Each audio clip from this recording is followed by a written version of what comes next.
Hi. It has been too long since I've been here. I want y'all to know straight off the bat, if anybody's ever seen me before, I have no uniform issues. This has been performance tested. No malfunctions. Okay, the challenge that I got, or I got a couple of challenges, but the challenge that I got right off the bat was to write a poem about Dungeons and Dragons. I, unfortunately, was a recipient at a birthday a long, long time ago of the original first edition blue cover Dungeons and Dragons basic set. But I got it when it was brand new. So, yeah, I mean, it's a long time ago. I learned how to play Dungeons and Dragons. I could not stop playing Dungeons and Dragons. I played Dungeons and Dragons with everyone who would play with me, school friends, everything, and then my mom found out about it. She said it was of the devil. So I did what any rebellious nerd would do, is I went behind her back and played Dungeons and Dragons anyway.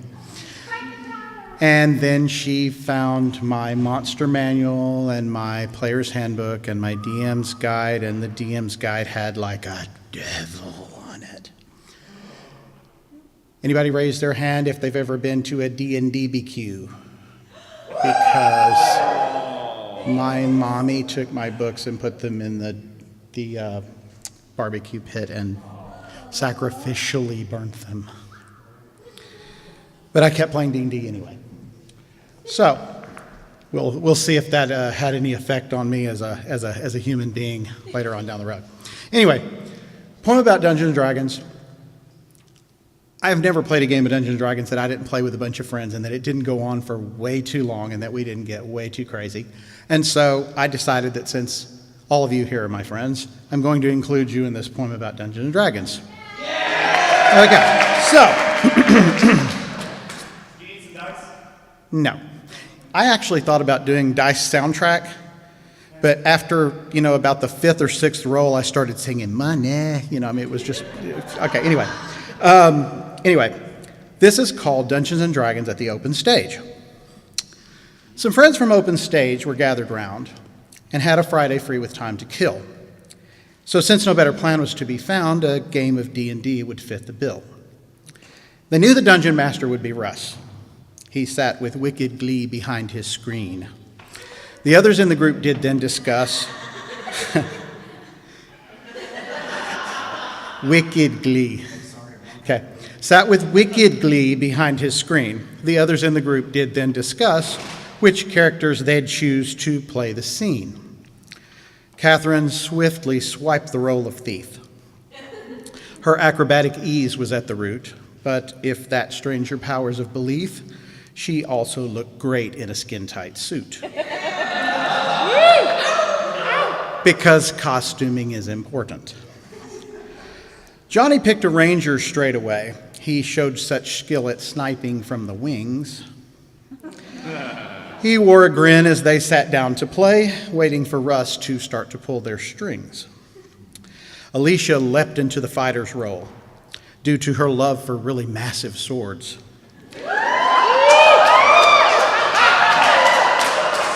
Yeah. Was ready from the start to carve a hole straight through the ranks of Russ's monster hordes. Brett Crow believed the cleric's job was best and vowed to help the others to survive. His skills with chanting gibberish to test and wayward wit to keep the group alive. TJ chose to be a monk, of course.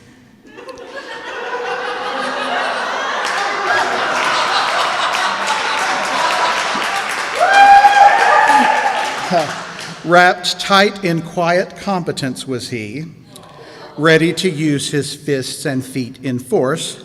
As always, he would do so silently. Frankie looked the part of mystic mage, her crystal ever present in her hand. Her arcane magic welcome at this stage as they prepared to journey across the land. The party set out from the local inn, which Russ described in humorous detail. But playing thief did daring Catherine steal all the towels and ended up in jail. So right off, the adventure took a turn, straight sideways as a role play often will. They had to spring their thief and then return to the amazing quest they would fulfill. The party planned to infiltrate the keep. Brett would distract the guards and gain their trust. Frankie would then dispel the guards to sleep, and Alicia, then the lock could bust. Alicia tried to force the heavy door, but though her strength was high, she failed the check. Then Johnny tried, but Russ would not ignore the fact his ranger lockpick skills were dreck. While the Keystone crew bungled the plan, Brett, with his eyes shut tight, was praying hard. This left the lookout job in TJ's hands. Just then he noticed the awakened guards. He calmly waved a warning to his friends, but sadly not a shout that they could hear. So then he frantically did then pretend to mime a bunch of soldiers drawing near. Russ sat in expectation of his call. He thought that TJ's silence he would break, but faithful to the pride before the fall, TJ grimly not a sound did make. The guards then, seeing Thomas all alone, made quick work of putting him on ice. And as for Brett, he fell just like a stone. Eyes closed and unaware, they clocked him twice. Frankie might have spoiled the guard's surprise, but with only identify and light as spells that she had ready memorized, it was not hard to drop her from the fight. Finally, Johnny sensed something was wrong and yelled out to Alicia as she strained, then turned around and, greeted by the throng, the guards with truncheons quickly had him brained.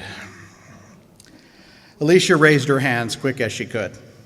Her resignation to defeat was clear. She had no desire to wrestle with their wood. The jailers downed her as they would a beer. So in the end, the party was complete. Catherine, with her cohorts, was rejoined, though the session ended in defeat as each player's freedom was purloined. Of course, Russ shook with laughter at their plight and planned another game for when they're free. This was for all a very normal night when open stagers play some D&D. And actually,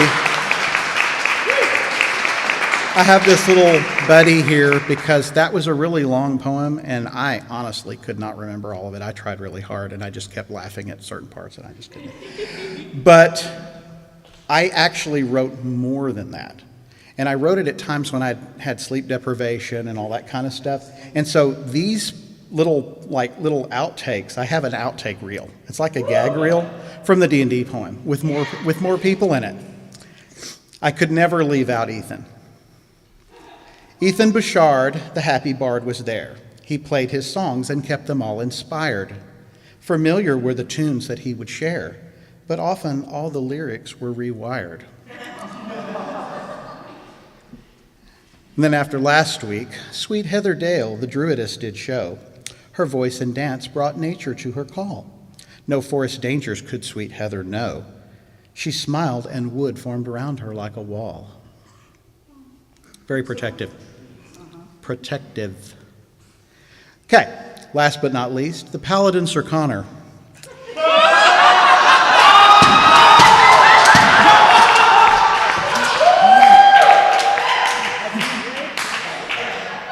Yes. The paladin Sir Connor. Oh, very good. Oh, he's good. Exactly, absolutely. The paladin Sir Connor gained his power from above. He spread his brand of brotherhood all across the lands.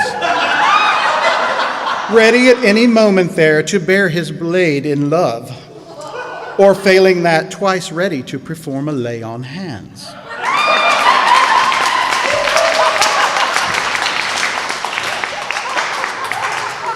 This concludes our outtakes. I'd like to point out that all